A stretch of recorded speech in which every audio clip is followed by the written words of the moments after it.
नमस्कार विद्यार्थियों, ये हिंदी साहित्य कक्षा 12 का पेपर है।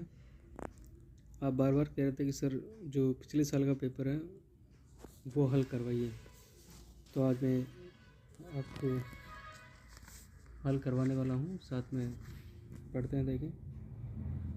तो ये देख लीजिए, आपको 3.25 घंटे का समय होता है। 80 नंबर का पेपर होता है। ये वही पेपर है, ये जो माध्यमिक शिक्षा बोर्ड है उसकी वेबसाइट से मैंने डाउनलोड किया है और आप लोगों को बता रहा हूँ यहाँ पे। तो इसमें परीक्षार्थियों के लिए सामान्य निर्देश होते हैं। परीक्षार्थी सर्वप्रथम अपने प्रश्न पत्र पर नामांक अनिवार्यतः लिखें, यानी ये जो नामांक की जगह दी गई है रोल नंबर की, इस पर अपने नामांकन लिखना है, रोल नंबर लिखना है।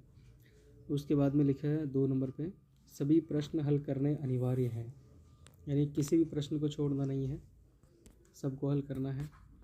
प्रत्येक प्रश्न का उत्तर दी गई उत्तर पुस्तिका में ही लिखें, यानी जो कॉपी दी जाती है उत्तर लिखने के लिए उसी में उत्तर लिखना है, पेपर पे कोई उत्तर नहीं लिखना किसी बच्चे को। चौथी बात यहाँ बताई गई है निर्देश में, जिन प्रश्नों में आंतरिक खंड हैं उन सभी के उत्तर एक साथ ही लिखें। ये बहुत महत्वपूर्ण बात है, क्योंकि विद्यार्थी क्या करता है कि एक प्रश्न लिया और उसमें खंड हैं, मान लीजिए क्वेश्चन नंबर 1 उसमें 1 2 3 इस तरह से करके 1 2 3 से बहुत सारे क्वेश्चन होते हैं, उनको क्या करता है कई बार अलग अलग जगह हल कर देता है। जैसे पहले प्रश्न में 5-10 प्रश्न हैं तो 5 को एक जगह कर लिया, नहीं आ रहा है उसको यहाँ छोड़ दिया, क्वेश्चन नंबर दूसरा चालू कर दिया, और जब बाद में उसको याद आता है तो अगले 2-3 पन्ने छोड़ के या कहीं पे बीच में करने लग जाता है, तो वो चीज़ ठीक नहीं है। इसलिए यहाँ पर निर्देश दिया गया है कि जो भी आंतरिक खंड हैं, क्वेश्चन नंबर 1 है तो उसमें मान लीजिए 2 10 5 जितने प्रश्न हैं उन खंडों को एक जगह करना चाहिए। और 5वां जो निर्देश है वो है कि प्रश्न का उत्तर लिखने से पूर्व प्रश्न का क्रमांक अवश्य लिखें, यानी प्रश्न का जो क्रमांक है वो ज़रूर लिखना है, नहीं तो जो कॉपी चेक करने वाले महोदय रहेंगी वो समझ ही नहीं पाएंगे कि आप किस प्रश्न का उत्तर लिख रहे हैं। अगर समझ भी जाएंगे तो आपके नंबर का यहाँ पर कटने के चांस रहेंगे। तो आइए शुरू करते हैं, देखें। ये खंड ए है, तो खंड ए को एक जगह हल करना है। प्रश्न 1 है, निम्नलिखित वस्तुनिष्ठ प्रश्नों के उत्तर अपनी उत्तर पुस्तिका में लिखिए। ये निर्देश दिया है प्रश्न 1 का। तो प्रश्न 1 का पहला प्रश्न यह है, धर्म के रहस्य की इच्छा प्रत्येक मनुष्य न करे, जो कहा जाए वही कान ढालकर सुन ले। इसे समझाने के किसका दृष्टांत दिया गया है, समझाने के लिए किसका दृष्टांत दिया गया है ये बताना है। तो ऑप्शन है घड़े का, जीवन का या मन का।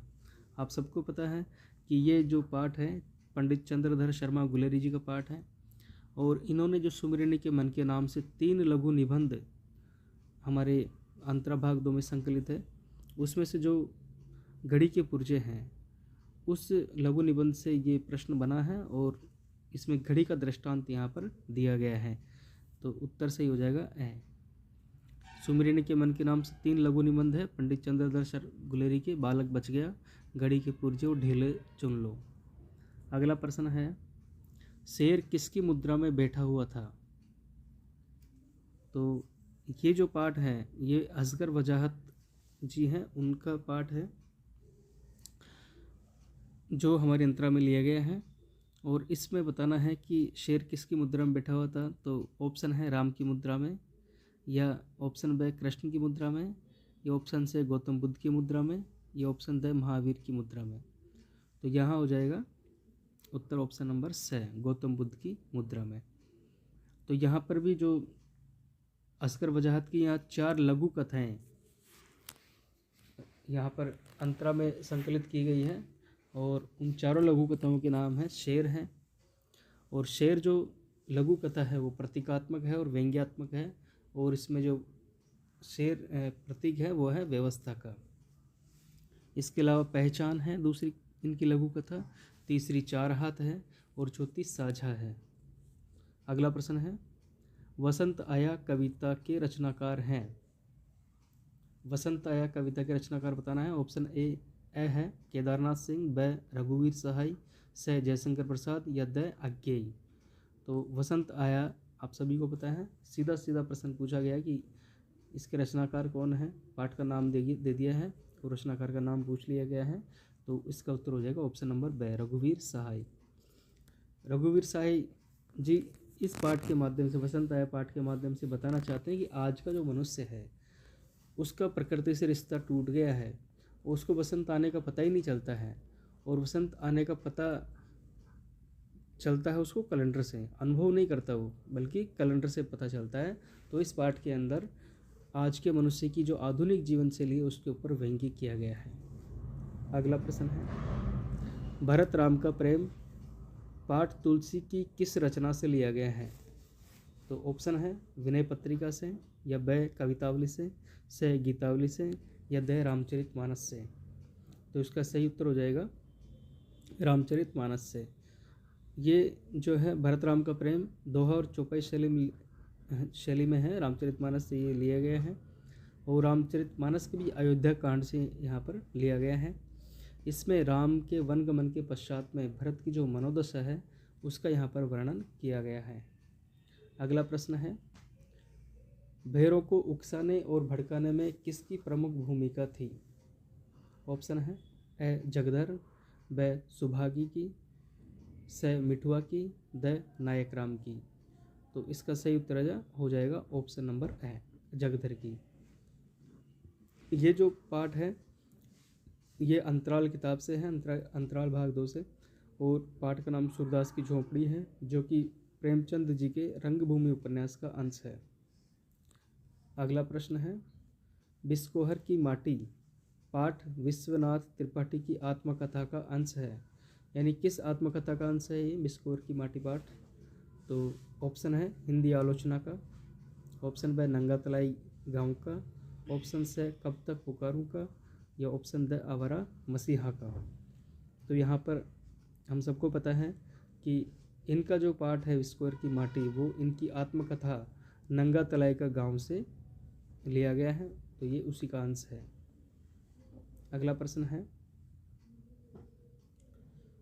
कोइया वही जलपुष्प है जिसे कुमुद कहते हैं, बिस्कोहर की माटी पाठ में इसका एक अन्य नाम है। तो हमें ये बताना है कि ये जो है कोइया जिसे कुमुद कहते हैं, इसका एक अन्य नाम क्या बताया गया है? तो ऑप्शन है कोका बेली, या कमल ककड़ी, या मसीण नहीं, ये भसीण है, या कमल पत्र। तो इसका सही उत्तर हो जाएगा ऑप्शन नंबर है कोका बेली। तो कोका बेली जो है यहाँ पर इसका अन्य नाम है कुमुद का या कोइया का। तो ये भी बिस्कोहर की माटी पाठ ही है, और लेखक का नाम पता ही है, आत्मकथा नंगा तलाई का गांव से लिया गया है। अगला प्रश्न है, अपना मालवा खाऊ उजाड़ू सभ्यता में पाठ जनसत्ता के किस स्तंभ से लिया गया है? ऑप्शन है कागद मसी, ऑप्शन ब अपना मत, ऑप्शन से कागद कारे, या ऑप्शन द मालवा दर्शन। तो आप सभी को पता है कि ये जो पाठ है कागद कारे, जो प्रभास जोशी हैं इनके कागद कारे जो स्तंभ लिखा है इन्होंने जनसत्ता के अंदर, वहाँ से लिया गया है। अगला प्रश्न है, दूसरी किसी विद्या के लिए यह कतई जरूरी नहीं कि वह इसका सहारा ले, लेकिन नाटक का इसके बिना काम नहीं चल सकता। उपयुक्त कथन किसके लिए कहा गया है? इसके बिना नाटक का काम नहीं चल सकता। ए ऑप्शन है कथ्य के लिए, ऑप्शन ब कल्पना के लिए, ऑप्शन से नायक के लिए, ऑप्शन द संवाद के लिए। तो इसका सही उत्तर हो जाएगा ऑप्शन द संवाद के लिए। संवाद जो होता है नाटक का प्राण होता है, बिना संवाद के नाटक लिख ही नहीं सकते या बन ही नहीं सकता। अगला प्रश्न है, यह शैली कहानी या कथा लेखन की शैली के ठीक उल्टी है, जिसमें क्लाइमैक्स बिल्कुल आखिर में आता है, इस शैली को कहते हैं।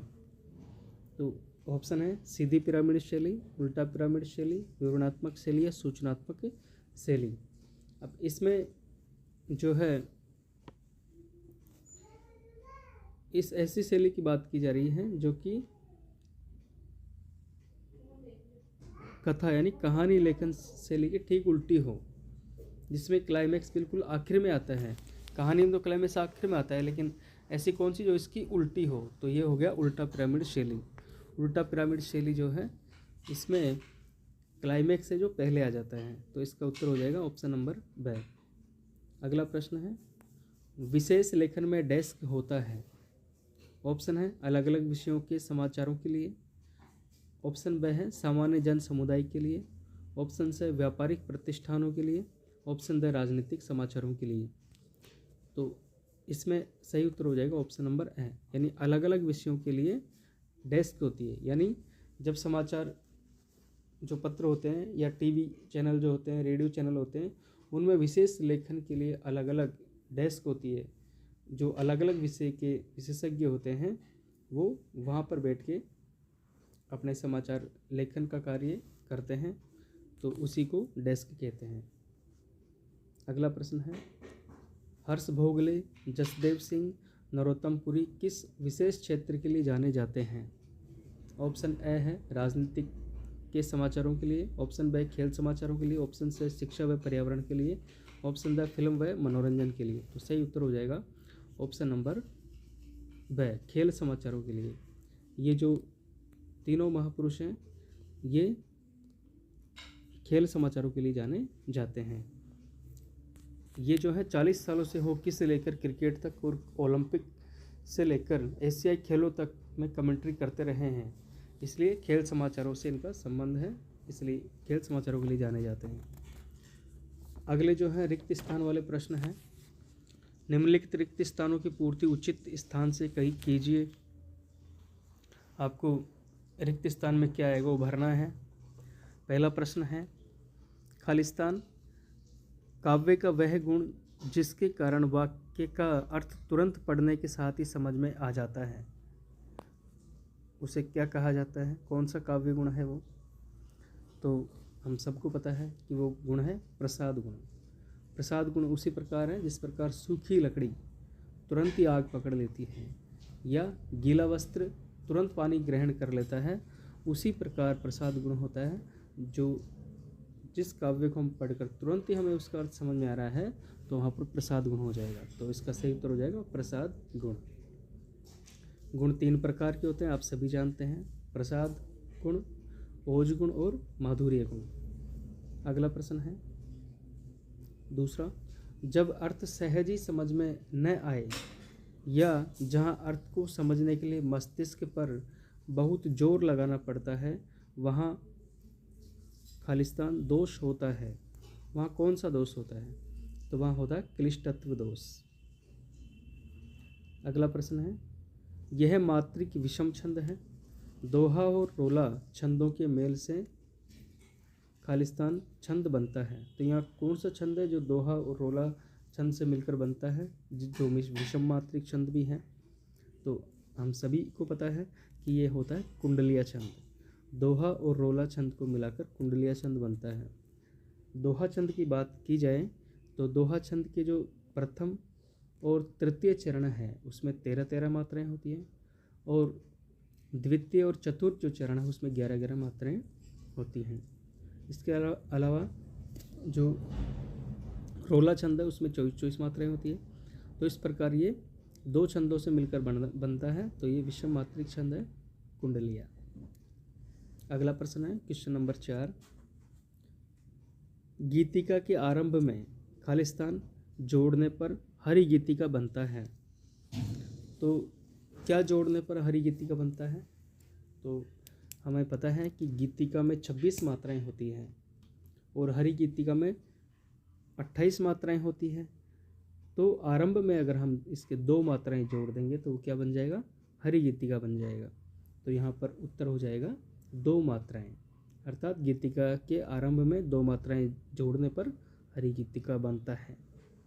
अगला प्रश्न है, जहाँ दोनों सामान्य या दोनों विशेष वाक्यों में बिंब प्रतिबिंब भाव होता है, वहाँ खालिस्तान अलंकार होता है।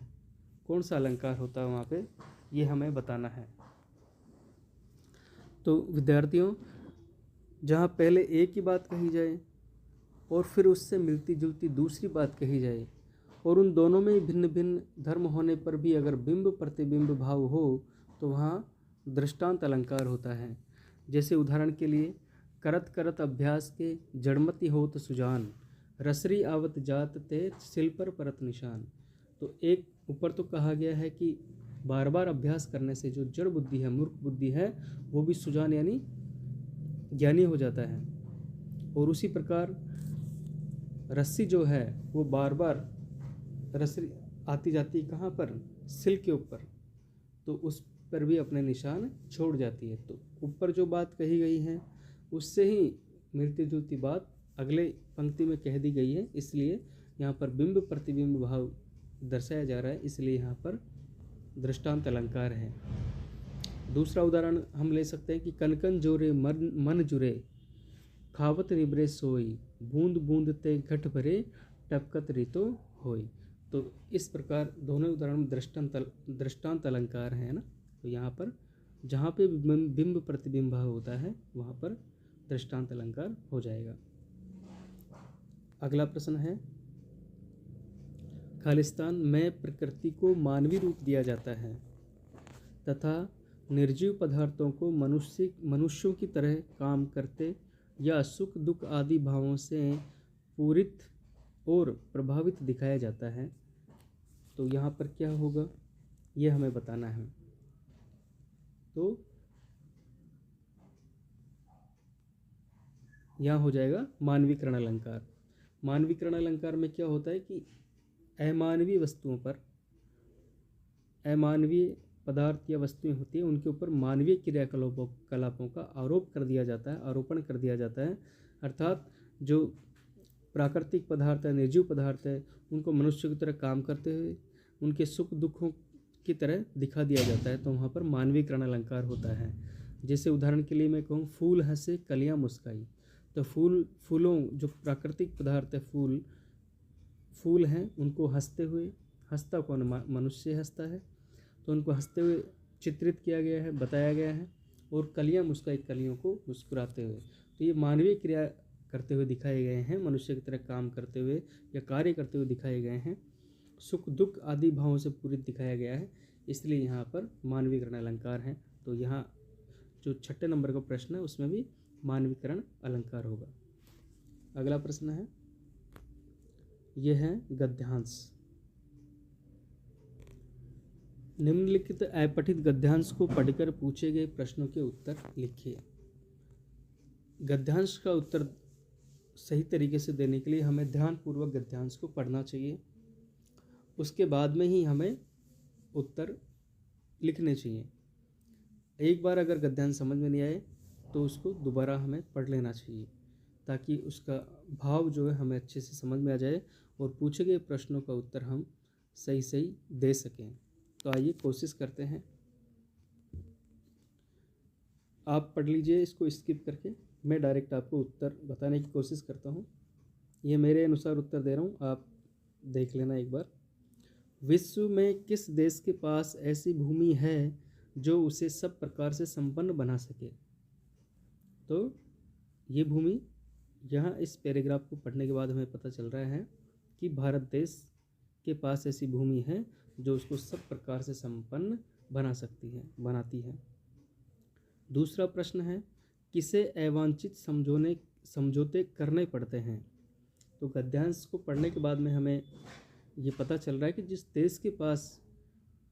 देश के पास भूमि संसाधन न हो और अपनी आवश्यकता के लिए दूसरे देशों पर निर्भर रहे, उन्हें ही दूसरे देशों से अवांछित समझौते करने पड़ते हैं। तो ये इसका उत्तर हो जाएगा। तीसरा, गद्यांश में तीसरा प्रश्न पूछा गया है, भारत ने जब परमाणु परीक्षण किया तो क्या प्रतिक्रिया हुई?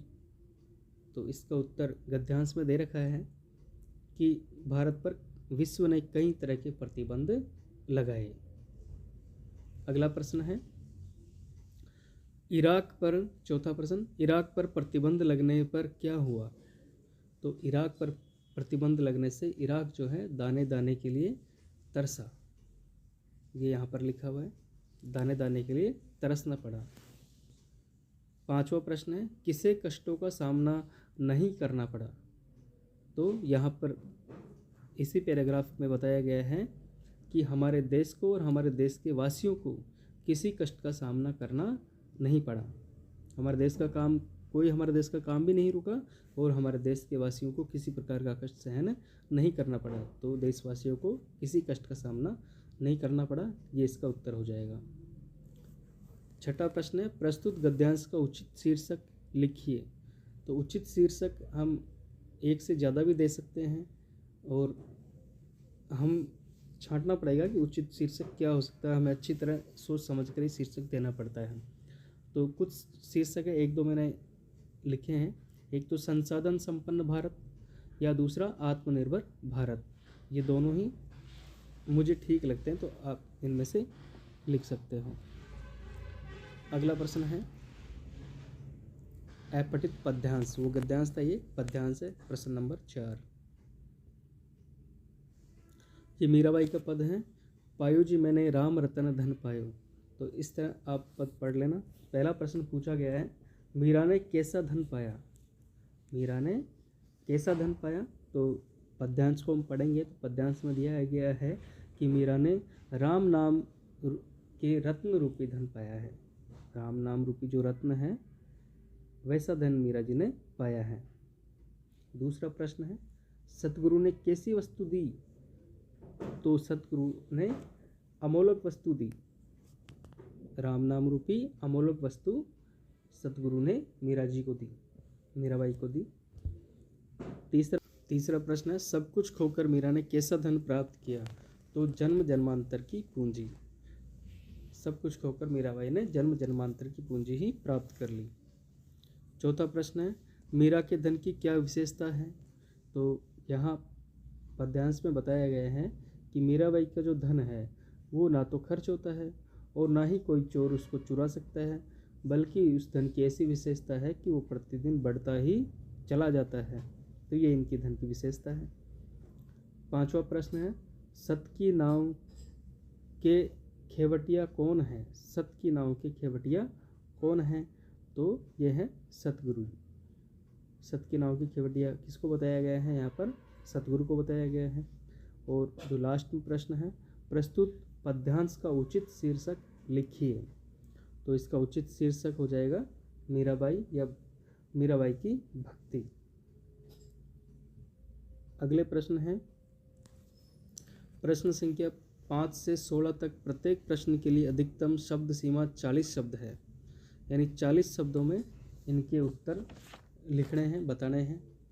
तो यहाँ पर मैं सिर्फ शॉर्ट में बताऊंगा कि किस पार्ट से लिया गया है और आप लोग इसका उत्तर विस्तृत देख के खुद लिखेंगे। तो पहला प्रश्न है, रामचंद्र शुक्ल समवयस्क हिंदी प्रेमियों की मंडली में कौन कौन थे? तो ये आप किताब में देखना पड़ेगा आपको। ये प्रेमघन की जो स्मृति छाया है उस पाठ से हैं और इसके लेखक कौन थे? रामचंद्र शुक्ल। इसमें जो प्रेमघन है बद्रीनारायण चौधरी प्रेमघन, उनको माध्यम बनाकर इन्होंने पाठ को लिखा है। छठा प्रश्न है, काबुली कायदा सुनते ही मोदी आइन तमक कर खड़ी क्यों हो गई? संवदिया पाठ के आधार पर लिखिए। तो ये पाठ की जो है संवदिया कहानी किसकी? फणीश्वरनाथ रेणु जी की। उसमें से उस पाठ में से प्रश्न पूछा गया है। और यहाँ पर मोदी आइन जो कि बड़ी बहुरिया से पैसे मांगने के लिए उधार, जो बड़ी बहुरिया ने पैसे लिए थे वो पैसे लेने आई थी और उनको कुछ उल्टी सीधी बातें कही जा रही थी, तो उसके बारे में यहाँ पर चर्चा आई थी। तो क्यों खड़ी हो गई वो काबुली कायदा नाम सुनते ही, यहाँ पाठ में बताया गया, आपको देखकर वहाँ से लिखना है। अगला प्रश्न है, सरोज स्मृति कविता की मूल संवेदना स्पष्ट कीजिए। तो सरोज स्मृति कविता की मूल संवेदना आपको स्पष्ट करनी है। सरोज स्मृति पाठ जो है सूर्यकांत त्रिपाठी निराला जी का है और सरोज इनकी बेटी थी। तो मृत्यु के पश्चात जो है निराला जी की क्या स्थिति रहती है वो हमें इसमें बताना है। प्रश्न 8 है, कुसुमित कानन हेरी कमलमुखी मूदी रहे दु नयान, काव्य पंक्ति का से स्पष्ट कीजिए। तो इस काव्य पंक्ति का आज से स्पष्ट करना है कि कुसुमित यानी फूलों को देखकर जो नायिका है वो किस तरह अपना मुँह फेर लेती है, वो कमल मुखी सुंदर, कमल के समान सुंदर मुख वाली, और दोनों नयनों को बंद कर लेती है, किस संदर्भ में, और यह आपको बताना है और वहाँ पर वर्णन करना है। अगला प्रश्न है, जगदर का मन आज खोंचा लेकर गलियों का चक्कर लगाने में न लगा, जगदर के लिए ऐसा क्यों कहा गया, पठित पाठ के आधार पर लिखिए। तो इसमें ये पाठ भी जो है सूरदास की झोंपड़ी से ये प्रश्न है, और सूरदास की झोंपड़ी का जो पाठ है वो प्रेमचंद जी के रंगभूमि उपन्यास का अंश है। अगला प्रश्न है, अमेरिका की खाऊ उजाड़ू जीवन पद्धति ने दुनिया को कैसे प्रभावित किया है, पठित पाठ के आधार पर लिखिए। तो ये अमेरिका खाऊ उजाड़ू सभ्यता जो पाठ है ये प्रभास जोशी का पाठ है अपना मालवा खाऊ उजाड़ू सभ्यता में। अगला प्रश्न है, प्रतीप अलंकार को उदाहरण सहित समझाइए। तो प्रतीप अलंकार, प्रतीप का अर्थ होता है उल्टा, विपरीत। जैसे उपमा में हम उपमेय की तुलना प्रसिद्ध उपमान से करते हैं, तो यहाँ पर हम उपमान को ही उपमेय मान लेते हैं, और यानी प्रसिद्ध उपमान को उपमेय बता देना प्रतीप अलंकार। जहाँ उपमेय के समक्ष उपमान का तिरस्कार किया जाए वहाँ प्रतीप अलंकार होता है। जैसे मैं कहूँ चंद्र सा मुख है, चंद्र सा मुख है यानी चंद्रमा को मुख के समान बता दिया, जबकि उपमा में क्या होता था, मुख को चंद्रमा के समान बता देते थे। तो ये उपमा अलंकार का उल्टा होता है। तो चंद्रमा मुख के समान है। या दूसरा उदाहरण, उसी तपस्वी से लंबे थे देवदारू दो चार खड़े। तो तपस्वी से लंबे सिर्फ एक दो ही देवदारू के पेड़ थे। या फिर दूसरा उदाहरण, से मुख समता पाओ के में चंद्र बापुरो रंग, यानी से के मुख की समता चंद्रमा किस प्रकार करेगा, क्योंकि चंद्रमा के मुख पे या उसके ऊपर, चंद्रमा के ऊपर तो क्या है, दाग लगा हुआ, रंग है, दाग लगा हुआ है। तो इस प्रकार उपमेय को श्रेष्ठ बता दिया जाता है, उपमान को थोड़ा तिरस्कार कर दिया जाता है, उसको कमतर बता दिया जाता है। तो वहीं पर प्रतीप अलंकार होता है। अगला प्रश्न है क्वेश्चन नंबर 12, कविता में बिंब और छंद किस प्रकार सहायक होते हैं। तो बिंब क्या होते हैं, दो प्रकार के होते हैं, श्रव्य बिंब होते हैं और दृश्य बिंब होते हैं। तो बिंबों के माध्यम से कविता हमें आसानी से समझ में आ जाती है, उसका भाव हमें ग्रहण हो जाता है, और छंद जो है कविता के अनिवार्य तत्व हैं। अगला प्रश्न है क्वेश्चन नंबर 13, समाचार लेखन में मुखड़ो यानी इंट्रो को समझाइए। तो मुखड़ो समाचार लेखन की जो उल्टा पिरामिड शैली है उसमें जो पहला हिस्सा है समाचार लेखन की उल्टा पिरामिड शैली 3 हिस्सों में लिखी जाती है, ऊपर मुखड़ो, फिर बॉडी और समापन। तो जो इंट्रो है वो बहुत महत्वपूर्ण हिस्सा होता है उल्टा पिरामिड शैली का। इंट्रो को मुखड़ा भी कहते हैं, और इसमें क्लाइमैक्स इसी भाग में होता है, इंट्रो के अंदर ही क्लाइमैक्स दिया जाता है। क्लाइमैक्स देने से जो है समाचार को लोग बाग पढ़ने के लिए तुरंत आ जाते हैं, तुरंत पढ़ते हैं उसको। और समाचार लेखन में जो 6 ककार प्रयुक्त होते हैं उनमें से 4 ककार तो इंट्रो के अंदर ही काम में लिए जाते हैं, या उन 4 ककारों को ध्यान में रख के इंट्रो लिखा जाता है। अगला प्रश्न है, विशेष लेखन के क्षेत्र में खेल पत्रकारिता की विशेषताएं लिखिए। तो ये भी आपको देख के लिखना है अभिव्यक्ति माध्यम किताब में से। अगला प्रश्न है, भीष्म साहनी का साहित्यिक परिचय लिखिए। भीष्म साहनी का साहित्यिक परिचय लिखना है। रघुवीर साहित्य का साहित्यिक परिचय लिखिए। तो रघुवीर साहित्य का भी इसमें लिखना है, यानी 2 लेखकों का या कवियों का यहाँ पर परिचय है। आगे देखते हैं। तो निम्नलिखित प्रश्नों के उत्तर लगभग 60 शब्दों में लिखिए। ये खंड से है, इसमें 60 शब्दों में उत्तर लिखना है। तो इसके उत्तर भी आपको किताब में से लिखना है। गृहिणी नायिका पर 12 मासों का प्रभाव किस प्रकार होता है, लिखिए। ये कौन से पाठ से हैं, मलिक मोहम्मद जायसी के 12 मासा पाठ से है। दूसरा जो अथवा में है, दोनों में से एक ही करने होते हैं। अथवा में है देवसेना का गीत कविता की मूल संवेदना लिखिए। तो जो जयशंकर प्रसाद की देवसेना का गीत है, स्कंदगुप्त नाटक से गीत लिया गया, तो उसकी क्या संवेदना है वो आपको लिखनी है। अगला प्रश्न है, साझा कहानी वर्तमान समय में किस वर्ग की स्थिति को स्पष्ट करती है? साझा कहानी लघु कथा जो है इसके बारे में लिखना है। या फिर अथवा में दिया गया है, दूसरा देवदास कहानी युवा मन की संवेदना, भावना और विचार जगत की उथल पुथल को आकर्षक भाषा शैली में प्रस्तुत करती है। कथन को स्पष्ट कीजिए, दोनों में से एक करना है। अगला प्रश्न है, सूरदास जगदर से अपनी आर्थिक हानि गुप्त क्यों रखना चाहता था?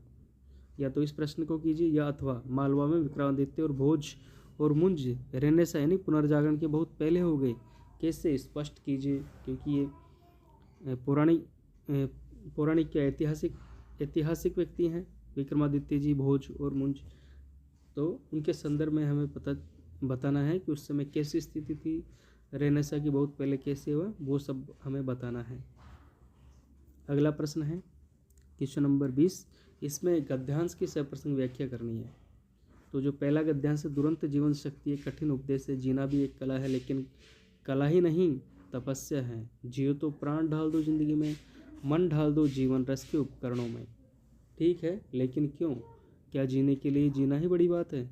ये जो पाठ है ये हजारी प्रसाद द्विवेदी के कुटज पाठ से लिया गया है। तो इनका प्रसंग देखिए आपको व्याख्या करनी है। या दूसरा जो है ये सिंगरौली जहाँ कोई वापसी नहीं, निर्मल वर्मा का पाठ है, उससे लिया गया। तो आपको या तो इसकी सप्रसंग व्याख्या करें या फिर ऊपर वाले के, दोनों में से एक की। अगला जो प्रश्न है, पद्यांश की सप्रसंग व्याख्या कीजिए। तो यहाँ पद्यांश है, इसकी सप्रसंग व्याख्या तो ये तो लिया गया है तुलसीदास जी के भरत राम के प्रेम से। अगला है ये जो दूसरा अथवा में है, ये लिया गया है अपने अज्ञेय की यह दीप अकेला पाठ से। तो आप दोनों में से एक कर सकते हैं। वो लास्ट जो प्रश्न है वो है, किसी विषय पर निबंध लगभग 400 शब्दों में। तो 4 यहाँ पर विषय दिए गए हैं, 4 विषयों में से एक पर ही निबंध लिखना है। या तो भगवान राम, भारतीय जीवनादर्श, या हमारा स्वास्थ्य और भोजन, या राजस्थान के पर्यटन स्थल, या मेरा प्रिय कवि सूरदास। इन चारों में से कोई एक निबंध लिखना। तो इस प्रकार हमने देखा कि क्वेश्चन 22 दे रखे हैं, लेकिन 22 क्वेश्चन नहीं है। एक ही क्वेश्चनों के अंदर शुरू में 10-10 क्वेश्चन है, 8-8, 10-10 क्वेश्चन है, 6-6 क्वेश्चन है। तो आपको किस तरह आप लिखोगे, कितने समय में आप उत्तर लिख सकते हो, जो प्रश्न आ रहे हैं उनको पहले करना है, ये सब चीज़ें करके आपको पेपर हल करना है। और परीक्षा में अब ज़्यादा समय नहीं बचा है, परीक्षा 6 मार्च से स्टार्ट हो रही है। तो अब जल्दी तैयारी जारी रखें और ज़्यादा से ज़्यादा मेहनत करें। वीडियो आपने अंत तक देखा है, इसके लिए आपका बहुत बहुत धन्यवाद।